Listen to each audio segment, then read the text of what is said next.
Hello everybody and welcome back to our channel. For those of you who don't know who we are, my name is Dolly. And my name is Steve. And we are paranormal investigators. So tonight we are going to tell you guys why we became paranormal investigators and also share some paranormal experiences that we have had. We are also going to explain to you tonight whether we're actually believers ourselves, or we're skeptic, or we're in the middle. So the paranormal is such a controversial topic, and there's many of us out there that have had paranormal experiences or just skeptics and completely don't believe in the paranormal and have an explanation for a lot of things. Or there's people out there that would just be in between, isn't there? So guys, I am actually a believer and I do believe in the paranormal. I'm actually somewhere in the middle. I'm on the fence. I used to be a skeptic. However, I have had a few experiences that has put me on the fence. So before we get into our experiences, we're going to explain to you why we decided to become paranormal investigators. So from a young age, I used to watch all the big paranormal shows, and I used to watch them thinking one day I would really love to become a paranormal investigator myself. Now I actually do believe in the afterlife, and I want to give you guys at home some evidence of the afterlife. The one question that I have though is, do people when they die come back and relive their last memories? Or do they come back and relive all the happy memories? So as an investigator, when we go to these abandoned buildings and we're calling out, seeing if there's any spirits there, I always wonder, can they see us? And are they thinking that we're intruders? And are they just living as if they were all them years ago? Or are they reliving the last unhappy memories of their death? That's the one thing I would love to know, and that's the one thing I really want to capture real paranormal evidence on.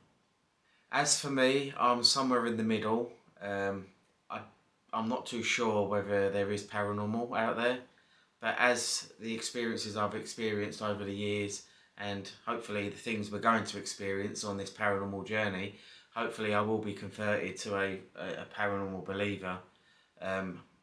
As Dolly said earlier on, she's always been fascinated with the paranormal from a young age. That's really why we decided to start this channel, to follow her dream, and I've come along for the ride. But I've enjoyed my time doing the paranormal, and I'm actually looking forward to actually finding this evidence and bringing it to you guys at home. And we look forward to you guys as well joining us on this paranormal journey that we're going to be going on. And we just look forward to bringing you guys some evidence, hopefully, of the paranormal. So guys, I'm going to share one of my experiences with you now. I used to live at home with my parents, and unfortunately my dad passed away suddenly in the night from a heart attack. And then after his funeral, we used to hear these really weird noises. I personally didn't hear them at first until my mum pointed them out. It was as if when my dad used to have night terrors, he'd get up anyway and then go to the bathroom and just wash his face down, cool down, and then go back to bed. But we used to hear these footprint noises, and it used to stop at the bathroom, but you'd never hear the footsteps coming back. I know when Dolly was around once, she did actually experience this, and my mum says this happens quite frequently. Yeah, it was really weird. It was as if he got out of the bed, went into the bathroom, and then it stopped. But it did sound like footsteps, to be fair. But unfortunately, Stephen's mum has moved since, so unfortunately we can't conduct an investigation there. And I'm not putting this down to 100% paranormal, because I'm in the middle. It could have been the heating on and the heat rising, creaking the floorboards, but it did replicate the movement that he would have made. So that's what's put me on the fence.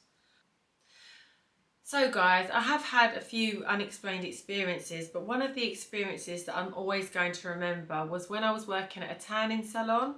So I used to work at this tanning salon. It used to stay open quite late, and because we was on the second floor, to get to us you did have to come up through a lift. So one night I was working and I was mopping the floor, and the lift went, and I saw a guy, and he had a briefcase and it looked like a top hat on. And he went straight into a tanning room, because we had quite a few tanning rooms. So he went into a tanning room. I got on with cleaning, didn't think much of it because obviously it was late and I wanted to get home. I left it, don't know how long it was, but I did leave it a little while. And then I thought to myself, oh, that's odd. He's been in there quite a while. I better go and check. So I went to go and check, and the door was actually unlocked. So I knocked, didn't get a response. And then I walked into the room, and the bed hadn't been used, didn't even look like it had been used. And there was nobody in there. And I thought that was really quite strange. I didn't think much of it at the time because, again, I wanted to get home. And then, which is just the most bizarre, it's just weird. But after that experience, I did keep seeing him, and it wasn't like he was out and about. I did see him in my property a few times. Just put it down to maybe I was just tired, or I don't know what it was, but I did keep seeing him. It was just a guy in a top hat with a briefcase. I did do a bit of history on the tanning salon where I used to work, and it actually used to be a bank. So I'm not sure if it was a banker. To this day, I don't know what it was, but to this day, I do still feel like I see him. It was just very, very strange. I don't know if anybody else has had experiences like that, but definitely unexplained, that one, definitely. So we have actually shared some experiences together when we used to live in a flat. So our son used to have a Buzz Lightyear toy that used to go off if you pressed it. Now, unfortunately, his Buzz Lightyear toy got really wet and it stopped working. So we decided just to take the batteries out and leave them out. Now, one evening, it actually did go off on its own with no batteries in it, which we thought was quite weird. Like, how can a toy that has to have batteries in it go off? But it did go off. So we didn't think much of it. We just left it. And then about a year or two later, some neighbours actually moved in downstairs. And I was in the garden and I was speaking to the neighbour, and she said, I know this is going to sound really weird, but she said, my daughter's toys go off sometimes randomly, and sometimes they haven't even got batteries in. And I was like, do you know what? That happened to us. So it was really just weird how she'd had the same sort of experience as us, and we didn't even know them or talk to them at the time.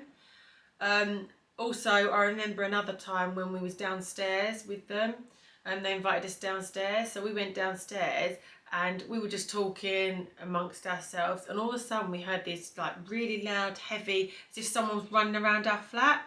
And we just all stopped and looked at each other thinking, well, I'm down here, so it's not us. And she was like, I hear that quite a lot. And I was like, oh God, really? And she was like, yeah, I do hear that quite a lot. So stuff like that we just can't explain, can we? So we're not sure whether the place was haunted or not, but it didn't frighten me. I know you felt really uneasy in that place though, didn't you? I was really uneasy at the place. I used to hate being there on my own. I remember when Dollie used to be at college studying. When I was in the shower once, I felt like I was being watched. I even felt like I was touched. I don't even think I washed myself all the soap off. I quickly got out of the shower and I literally just got dressed and left. I did not like that place one bit. It was just something about it. I felt like I was being watched. I didn't like it.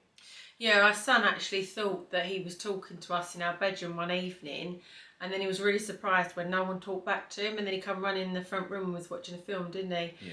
And he was like, I've just been talking to you, and then all of a sudden you disappeared. So it was just a really strange place. A lot of other things happened there. It was just really strange, but again, it didn't frighten me. I didn't feel scared there at all. You'd be sitting in the sofa and then things would literally just be out in the hallway. You could just see it in the corner of your eye. Yeah, not things literally thrown in the hallway, but yeah, it was like your peripheral vision, they call it. Yeah, just literally see things out the corner of your eye. It was so strange. I hated the place. I'm so glad we're out of there now.